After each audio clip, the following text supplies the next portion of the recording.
Ngitung pilkada empat pilkada, Jakarta, Jawa Timur, Jawa Tengah, Jawa Barat, sama Lampung kita kemarin hitung, dan itu sudah dipublish di media gitu ya. Tiga-tiganya cocok semua. Satu yang salah di Lampung. Kenapa salah? Karena bukan nyebrang, karena ada tokoh, ada calon yang kita tidak perhitungkan, dia itu masuk dalam KPK saat ada kemarin siapa itu yang masuk di Mustafa apa siapa sih lupa itu, yang ketika pilkada berlangsung itu dia ada di KPK gitu. Nah kita kemarin tidak menghitung kemana suara dia gitu, alirannya kemana gitu loh. Tapi tiga ini semuanya sama gitu. Semuanya tepat. Dan kemudian inilah yang kemudian kita mau publikasi lagi. Kapan itu kita mau publikasi? Ntar kita masih menghitung-hitung dulu nih. Tapi sudah jadi semua. Sudah ada datanya sama saya. Kawan-kawan semua sudah menghitung, bukan cuma 1-2 orang yang saya ajak ngitung. Biar nanti terjadi corona, ada perbandingan lah gitu ya. Kemudian kita hitung, yang kita hitung itu 34 provinsi. Jadi bukan cuma global, tapi 34 provinsi. Jakarta siapa yang menang? Jawa Barat siapa yang menang? Jawa Timur siapa yang menang? Terus kita semua 34 provinsi kita hitung semua. Lalu kemudian kita kalkulasi, kita gabungkan semua, maka kemudian siapa sesungguhnya yang menang gitu ya. Kalau yang menang menurut ilmu falak kami ini ya 01. Udah itu mah. Tapi bagaimana?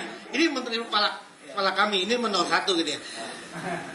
Ya tidak apa namanya, gak ada urusan itu mah, meskipun saya juga adalah orangnya KMA gitu ya, tapi nggak ada urusan itu ilmiah, itu semuanya bisa ngitung gitu ya, semua bisa ngitung ini gitu ya. Berapa itu selisihnya? Tidak jauh beda sama semua yang ada sekarang ini.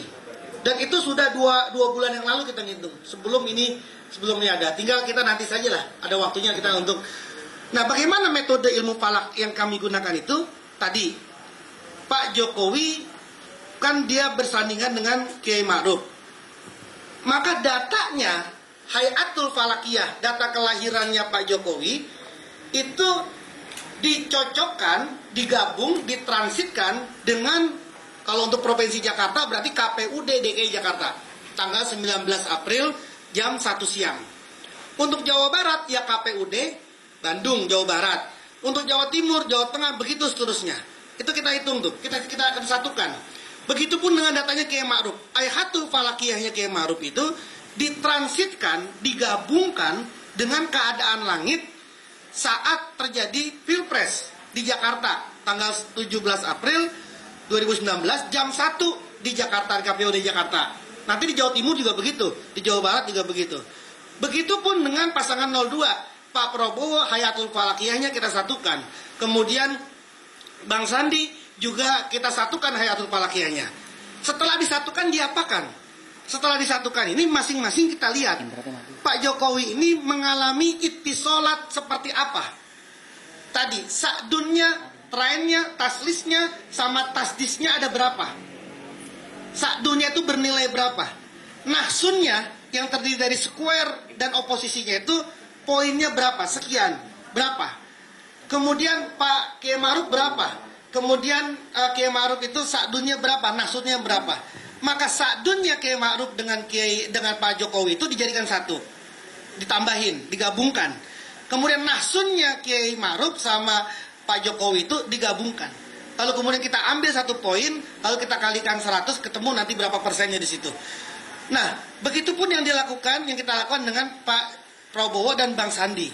Berapa terjadi sa'dunnya di pasangan 02, berapa terjadi nahsunnya di pasangan 02. Lalu kemudian kita kalkulasi, dikalikan 100, ketemu nanti berapa persennya. Itu kemudian kita lihat. Kenapa kok yang kita lihat itu sa'dunnya? Karena kalau ada orang sekarang ini tiba-tiba dia mendapatkan rezeki banyak, itu pasti itu mah. Ya pasti itu dalam ukuran ilmu ya. Pasti itu dalam ukuran ilmu kira-kira 99,9% lah. Itu namanya kepastian sebuah ilmu gitu loh. Kalau ada orang misalnya tiba-tiba kita ini dapat rezeki, itu mesti ada sesuatu, matahari ada, misalkan dia ada di rumah kedua yang sedang berittisolat baik dengan planet A misalnya gitu. Itu sudah mesti kebaca gitu. Jika kalau ada orang misalnya kemarin Bang Romi ketangkep, sudah kita lihat saja sudah. Oh iya memang ketangkep dia sudah jam segitu gitu. Kenapa? Karena terjadi sesuatu yang benda langitnya dia, hayatul falakiyah dia, itu terjadi saat berbenturan dengan sesuatu yang buruk pada saat itu. Yang itu kemungkinannya adalah sesuatu yang buruk, gitu ya. Yang sering kita ngitung itu adalah gempa sama tsunami, ini yang kita sering hitung. Jadi kemungkinan gempa dan tsunami itu bagaimana? Kalau kemudian gempa itu terjadi, bagaimana potensi kerusakannya? Tsunami itu berpotensi apa enggak? Kalau tsunami itu kemudian terjadi, apakah dia merusak apa enggak? Itu yang biasanya selama ini kita hitung gitu. Jadi kalau teman-teman itu ada gempa, langsung tuh buru-buru ngambilnya, terus hitung-hitung. Jadi sebelum pemerintah mengumumkan berapa bencana segala macam, kita udah punya datanya. Nih, nanti akan yang meninggal kebanyakan si Anu gitu kan, atau kemudian nanti yang terjadi seperti ini. Kita sudah punya datanya tuh sebelum nanti terlihat betul secara fakta.